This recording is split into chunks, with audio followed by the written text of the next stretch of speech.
As you get that set up, actually, I learned this is a penalty for not following instructions. I thought I had 20 minutes, so I'm going to adapt as we go. And also, I may get the award for the most recent faculty member here. I've been here since January, so I'm not sure if that's why I'm going first, but we'll see how it all pans out. And I will tell you just very briefly about a third of my career has dealt with working in government, working in the private sector, and the last 12 years at the university. In fact, the other university, I've been at UNC for the last 12 years.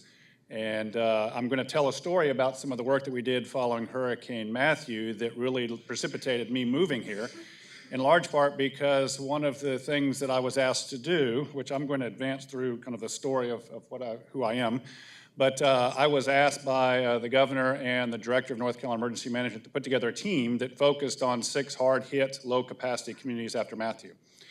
And I was reaching out to both UNC and NC State, and I was able to identify about 8 or 9 faculty at NC State and one other colleague at UNC that was willing to work with me on this task. And that was really powerful to me because this is kind of one thing led to another, and ultimately was asked to come here, which I'm really pleased to be here because the issues of the true linkage of research, teaching, and engagement, it was stark in terms of the difference, in terms of the willingness of people at NC State to work with me, and I'm just so pleased to be here. And I'll talk a little bit about some of the things I'm doing more recently. So there's a list of some of the funding sources. So the legislature, Department of Homeland Security, and others provided substantial research funding for me and a team to build a team that was really looking at how do we address needs that weren't being met by these 6 communities, that weren't being funded by traditional post-disaster programs. If you're interested, just for the leave behind, if you look at either the Coastal Resilience Center or the Coastal Dynamics Lab, that has a listing of all of our work, which is really pretty extensive. And I should say the reason for the slides, the mix between NC State and the Coastal Resilience Center, I was the director of the Coastal Resilience Center until I chose to move to NC State. These are just some images of some of the students and faculty on the students and faculty a lunch meeting. At the top, just a cluster of students that I was working with. We were co-located in what's called a disaster field office with FEMA and North Carolina Emergency Management for almost a year and a half. So we sat with them in their building, which was really a powerful experience for the students. Just a few, those students have all gone on to graduate. One is getting his PhD at MIT. Another is a special advisor to the deputy director of FEMA. One is working for North Carolina Coastal Management, for example. So they've really got some great jobs. And I'm going to talk more about some of the student experiences as well. And one of the other things that was able to do is to link this up with work that's already being done in North Carolina State University's College of Design. They have design workshops which really tackle some of these types of issues, and the information we glean from those workshops were fed right into the work that we've been doing throughout the week, or throughout the year, I should say. We also, I'll talk briefly about a Princeville workshop, Princeville, North Carolina, the oldest African-American community in America. We've done a lot of work there. And the good news is, too, is that while this project was about 2 years in length, NC State faculty are continuing to work in Princeville and Lumberton to this day. In fact, they've just finished up some really important work that I'll touch on if I have time. I'll be watching the timekeeper. This is, if you will, for lack of a better term, an organizational chart. Many of these, in fact, if you look at it one way, all of the people on that chart worked with me full-time in the summer last year, it was just a great experience for faculty and students. The College of Design, University of North Carolina Department of City and Regional Planning, which was my former home department. You can see the list of faculty and associated partners, people in North Carolina Emergency Management, FEMA, and others. I'm not going to dwell on it, but just suffice it to say, we worked with these 6 communities. All of these people were dedicated to working deeply and embedded in these communities for upwards of 2 years. So I want to touch on some of the things that we've done. And when we reached out to these communities, we talked to them and said, what is it that you need that you're not getting from federal and state assistance? And all of the 6 communities had similar responses. Among other things, they asked us to think through how do we design replacement housing for those homes that were destroyed. We did that. And in fact, the College of Design, this is just one rendering of many. And those designs, they're resilient, but they're also given within the range of $70,000 to $90,000, which is a suitable replacement for the homes that were destroyed. And they're actually using these plans to inform the investment of community development block grant funding to rebuild the thousands of homes that were lost after Matthew and now after Hurricane Florence. We also looked at doing what we would call a land suitability analysis, and suffice it to say, it's literally a series of GIS data layers that look at things like, because we were looking at replacing the housing that was lost, but we were also looking at where might we identify land that these people might move to that's outside the floodplain. And the reason that's really important is that a lot of these towns, we were working in towns that had 70 homes in them. 40 of them are slated for buyout and demolition. And if you can imagine, you're losing half of your tax base in a town of 70 people, it's not sustainable. And so not only were we designing replacement housing, but we were looking at areas that might be optimal or better, places outside the floodplain, certain distance to schools, grocery stores, road and water, sewer, and so forth. In a nutshell, that's what that GIS data layer implies. And just very quickly, if you look at the image up here, the green is good. This led to the site selection of replacement for much of Fair Bluff's housing that was lost. So actually we're developing these strategies and they're actually leading to tangible outcomes. One of the other things is the towns, a lot of them are historic, older downtowns located in the floodplain. They're choosing not to leave the floodplain. And so how would you floodproof or flood retrofit some of these downtowns?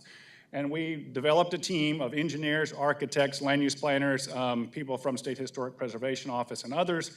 This happens to be Windsor, the town manager of Windsor, and he is just showing us, actually, if you notice the elevated interior floor, that is one basic technique to flood-proof a commercial business. So when the floodwaters rise, the first floor, if you will, is about this height. That's just one of many techniques that we were developing.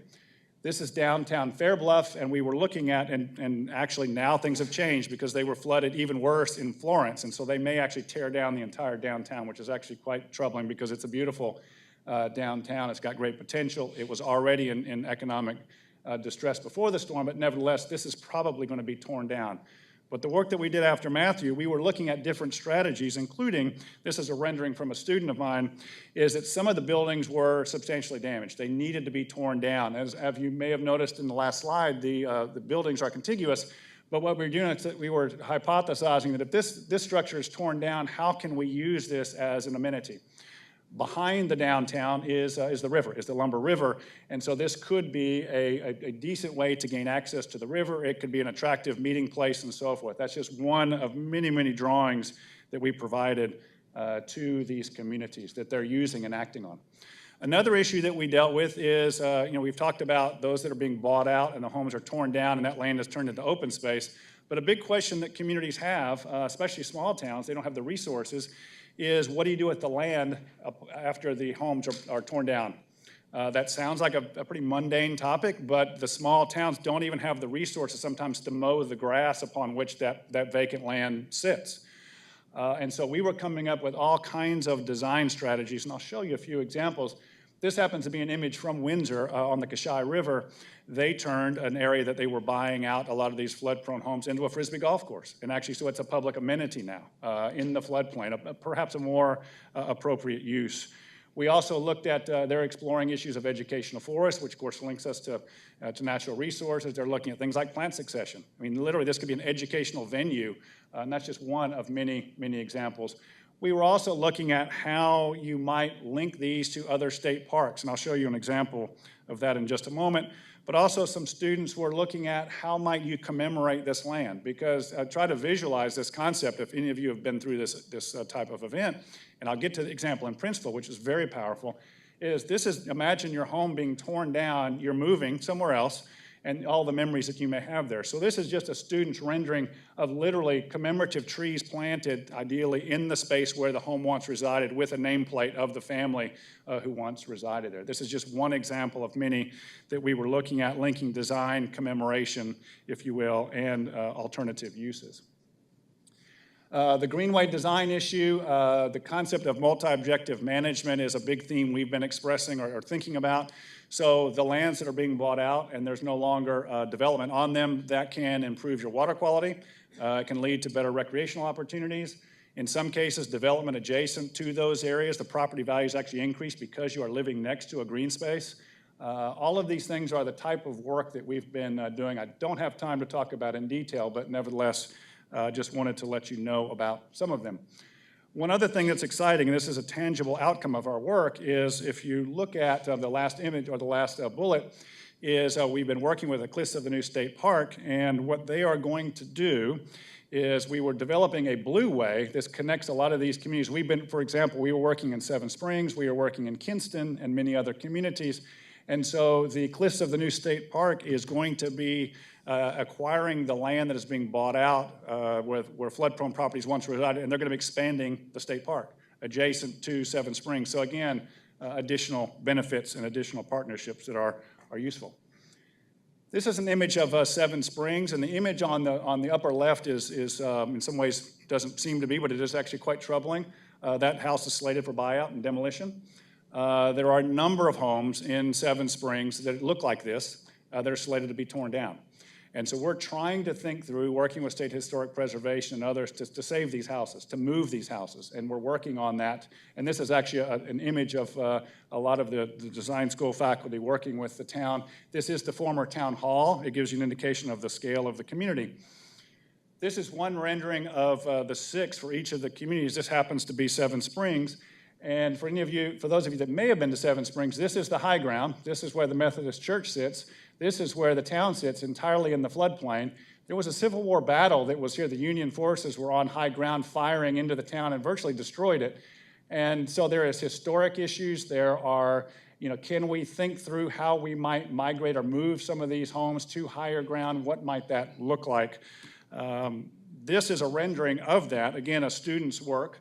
Looking at something as basic as this is, remember, the flood-prone area. This is high ground. This is land that has been purchased by the town of Seven Springs. These are all homes that are slated for buyout and demolition, these here. This is an example of one of the renderings I showed earlier. And so hopefully these designs will lead to the physical movement and relocation of these to higher ground, still in the town limits, so they will still have the tax base, but those homes won't be demolished. So the last story I'll tell, or the last example I'll tell, this is about Princeville. How many have been to the town of Princeville? Any? Couple hands. I would encourage you to take a look, to engage. We are continuing to do that. And I should say Andy Fox and others are continuing to be working in Princeville. This is actually a mural that is outside, exposed to the elements. This is one of many panels that commemorates those that were once slaves moving to the town that is now Princeville. This is Princeville after Hurricane Floyd. Tarboro here on high ground, Princeville is here. This is the levee. It was overtopped. This was in 1999 in Hurricane Floyd. They were flooded again in Matthew. And so they asked us, as one of the 6 communities we've been working with, to do a 5-day design workshop. The other issue that has happened is this workshop helped inform the state has actually purchased this 52-acre parcel of land. This is Princeville. This is all floodplain, all of this in here. This is more recent edge development. This is another parcel that the state is exploring its purchase. They asked us to think through how do we encourage the movement of parts of Princeville to higher ground and what might that look like. So these are some of the high points of that. We did this workshop. We had 35 architects, land use planners, and others that were engaged. And to me, what was among the most powerful is that Kofi Boone, a faculty member at NC State's College of Design, he purposefully reached out to some of the top African-American designers in the country. And they all came, everyone asked, and they did it for free. They did it for 5 days. And they came, and so when we walked in and introduced the team, it was really, really powerful. Even kids were coming up saying, how do I become an architect? It was one of those moments that just blew me away. And it was a really powerful event. We worked with North Carolina Emergency Management. I'll talk about that very briefly in just a moment. We had in excess of 60 federal, state, and nonprofit agencies that came on board. Of course, we worked very closely with the town. And again, think about this entire area is in the floodplain. This is an area that was, if you will, given to those that were recently emancipated No people in positions of power wanted to live in these places, but it was their land. It is their land. And so they're deeply tied to this space. And so for us to think about the options of potentially moving parts of the town, many of the people don't want to leave. Many people are contemplating it, and many people are going to elevate in place. So it's a very complex set of issues that we were working with. This is just an image of the proposed site for annexation. This is not the design team, by the way. These are our state emergency managers that played a really important role. Not only did they provide $50,000 to $100,000 in cash, but they also provided, they fed us, they housed us. We could go to the site with drivers anytime we wanted to. We had satellite communications because post-Matthew, the communications were in disarray. They provided all the materials. And even in the upper right-hand corner, we had a check-in every day thinking about documenting our hours. And a lot of the design folks that came in, they didn't want to do that. They thought that was, they want to do the design work. And when we explained to them, we are documenting your time that you're spending about 20 hours a day for 5 days, and many of you are paid a very high rate. We are using that as a non-federal match to help the town.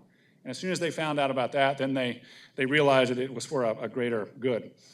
This is Kofi Boone in the middle talking with the town manager, or the county manager, Eric Evans from Edgecombe County, and 2 of the design team. We also videotaped the entire 5-day event. That video is going to be a training video, and that actually is under development. These are just some examples of the students working with the design team. In fact, in the middle, the gentleman, the councilman, this is, for those of you that do know, the Platters. This was the former lead singer of the Platters, is also a commissioner, Commissioner Bullock. In fact, every morning when we got together for meetings, he would break into song. And he would usually sing Only You, and he would serenade us, and it got us pretty inspired. This is just a simple rendering of what that 52-acre site might look like. It is a bit abstract, but it shows the connection to the former town. And what I'm going to do very quickly, if I have just a few minutes, a very small amount of time, is this is the continuation work, very briefly. You can't read the writing, and I know it's too small for you to read, but what's happening is we're doing some very specific things as well. And I should say Andy Fox and Travis Klondike are leading this effort from the College of Design. They're doing tree plantings, they're doing streetscapes, they're doing signage, because they're working on a historic trail that links a lot of these issues throughout town. This is from Lumberton, one of the other towns we're working with. They are looking at how do you link the buyout lands to a larger effort. In this case, it is a connected loop that loops around much of the town that is flood prone, again, turning these flood prone properties into an amenity. The last thing I'll mention very briefly is one of the reasons I was hired is to do a couple things, is to help identify those that are already doing work in resilience on campus. And I will tell you, in 2.5 months, I'm just blown away. I've identified 65 plus faculty members. In fact, it's changing every day that are doing work in resilience, which is unbelievable, and really excited about that. Developing this graduate certificate program with the College of Design, Public Administration, and Engineering. And if you're interested, I'd be happy to talk with you during a break, is I am planning on doing a facilitated fall meeting with faculty that are on campus, that are interested in this space, and I'm going to probably draft a straw dog of a strategic plan that would look at how do we take advantage of the unique skills and capabilities that we've got on campus. Sorry for running a bit long, but that's what I have to say. Thanks.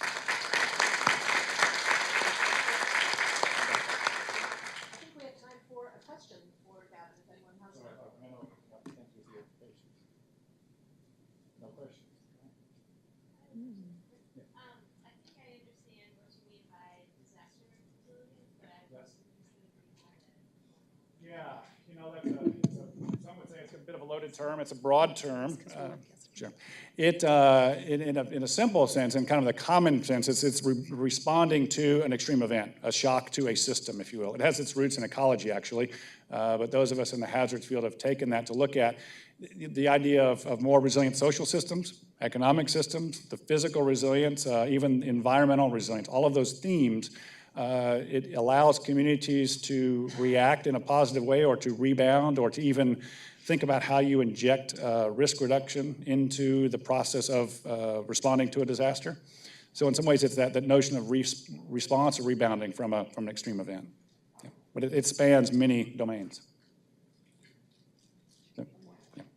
Your product of this is, are you going to develop a manual or something that places can use to say, you do this, you have this condition, so you can just build model.